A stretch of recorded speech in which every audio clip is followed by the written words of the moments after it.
ഈ ലഹരി ഉപയോഗത്തിലേക്കൊക്കെ പോകുന്നത് ആ കുട്ടി ഒരിക്കലും നന്നാവാൻ പോകുന്നില്ല. അവരുടെ ഏറ്റവും വലിയ ശത്രുവായിട്ട് മാറുകയാണ് നമ്മൾ ഓരോ പാരൻറ്റും. ആ കുട്ടി ഫോൺ യൂസേജ് കുറയ്ക്കും. എല്ലാ കാര്യത്തിനും കുട്ടികളെ റെസ്ട്രിക്റ്റ് ചെയ്യുന്ന ഒരു പാരൻ്റ് ആണോ നിങ്ങൾ? എന്നാൽ നിങ്ങൾ മനസ്സിലാക്കേണ്ട ഒരു കാര്യമുണ്ട്. നമ്മളിങ്ങനെ റെസ്ട്രിക്റ്റ് ചെയ്യുന്നതിലൂടെ ആ കുട്ടി ഒരിക്കലും നന്നാവാൻ പോകുന്നില്ല. ആ കുട്ടി നമ്മളെടുത്തുന്ന പല കാര്യങ്ങളും ഹൈഡ് ചെയ്യാനാണ് പോകുന്നത്.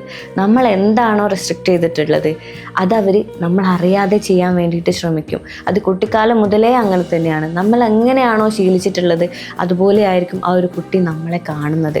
അവരുടെ ഏറ്റവും വലിയ ശത്രുവായിട്ട് മാറുകയാണ് നമ്മൾ ഓരോ പാരൻറ്റും അവിടെ ചെയ്യുന്നത്.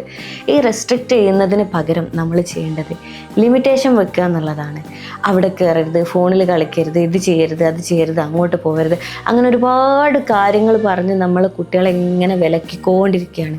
അതിന് പകരം ഫോണിൽ കളിക്കുന്നൊരു കുട്ടിയാണെങ്കിൽ ഫോണിൽ കളിച്ചോട്ടെ, പക്ഷെ നമ്മൾ ചെയ്യേണ്ടത് എന്താണ്? സമയം കഴിയുന്ന സമയത്ത് ആ ഫോൺ വാങ്ങി വെക്കുക എന്നുള്ളതാണ്. ആ ഒരു ലിമിറ്റേഷൻ നമ്മൾ വെക്കുക.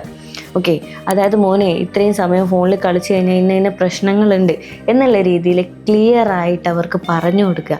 ഇത് ഇത്രയും കൂടുതലായിട്ട് യൂസ് ചെയ്ത് കഴിഞ്ഞാൽ ഇത്ര പ്രശ്നങ്ങളുണ്ട് എന്നുള്ളത് പറഞ്ഞു കഴിഞ്ഞാൽ ആ കുട്ടി ഫോൺ യൂസേജ് കുറയ്ക്കും. അതുപോലെ ഓരോ കാര്യങ്ങളും അവരെന്താണോ ചെയ്യുന്നത് അതിന് ജസ്റ്റ് ഒരു ലിമിറ്റേഷൻ വെക്കുക എന്നുള്ളതാണ് ഓരോ പാരൻറ്റും ചെയ്യേണ്ടതായിട്ടുള്ളൊരു കാര്യം. അല്ലാതെ നമ്മളത് കംപ്ലീറ്റ് ഒഴിവാക്കാൻ വേണ്ടിയിട്ട് നമ്മളത് എന്ത് ചെയ്യും? പിടിച്ച് വാങ്ങി വെച്ചിട്ട് അത് നീ യൂസ് ചെയ്യരുത്, അങ്ങോട്ട് കയറരുത്, ഫോൺ എടുക്കരുത്, അങ്ങനെ വിലക്കിക്കൊണ്ടിരുന്ന് കഴിഞ്ഞാൽ നമ്മൾ ഏറ്റവും വലിയൊരു ശത്രുവായിട്ട് ആ കുട്ടി മാറുകയും അതുപോലെ അവർ വലുതാവുന്ന സമയത്ത് നമ്മളെടുത്ത് പല കാര്യങ്ങളും ഹൈഡ് ചെയ്യുകയും ചെയ്യും. അവരെല്ലാ കാര്യങ്ങളും യൂസ് ചെയ്യുന്നുണ്ടാവും, പക്ഷേ നമ്മൾ അറിയുന്നില്ല. ഇങ്ങനത്തെ കുട്ടികളാണ് പിന്നീട് വലുതാവുന്ന സമയത്ത് നമ്മളോടുള്ള ആ ഒരു ശത്രുത കൊണ്ടും മാനസികമായിട്ടുള്ള അവരുടെ ഒരു പ്രശ്നം കൊണ്ടൊക്കെ ഈ ലഹരി ഉപയോഗത്തിലേക്കൊക്കെ പോകുന്നത്. നമ്മളിതൊന്നും അറിയുന്നുണ്ടാവില്ല. നമ്മളെല്ലാം കഴിഞ്ഞിട്ടായിരിക്കും അറിയാം. അപ്പോൾ നമ്മളെ കുട്ടികൾ നമ്മളെടുത്ത് ഓപ്പൺ ആവണമെങ്കിൽ നമ്മൾ അവരുമായിട്ട് ഫ്രണ്ട്ലി ആയിട്ട് നിൽക്കണം എന്നുള്ളതാണ്. ഈ ഫ്രണ്ട്ലി ആയിട്ട് നിൽക്കണമെങ്കിൽ നമ്മൾ എല്ലാ കാര്യവും റെസ്ട്രിക്റ്റ് ചെയ്യുന്നതിന് പകരം ചെറിയ ലിമിറ്റേഷൻസും കാര്യങ്ങളും കൊടുത്തിട്ട് അവരെ കൂടെ ചേരുക. അങ്ങനെ ചെയ്തു കഴിഞ്ഞാൽ അവർ നമ്മളെ കൺട്രോളിൽ നിൽക്കും. നമ്മളെല്ലാത്തിനും ചെറിയൊരു കൺട്രോൾ കൊടുത്താൽ മതി. അവർ കുട്ടികളാണ്, അവർ ഫോണിൽ കളിക്കട്ടെ, അവർക്ക് ഇഷ്ടമുള്ളത് ചെയ്യട്ടെ.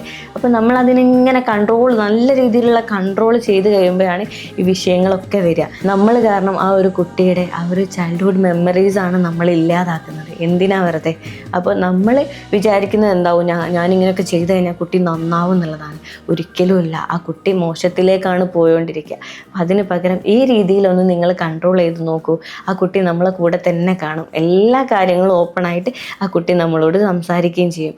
നമ്മളും ഹാപ്പി, കുട്ടിയും ഹാപ്പി. അപ്പോൾ കൂടുതൽ വീഡിയോസിനായി എൻ്റെ യൂട്യൂബ് ചാനൽ ഇപ്പം തന്നെ സബ്സ്ക്രൈബ് ചെയ്യുക. Thank you.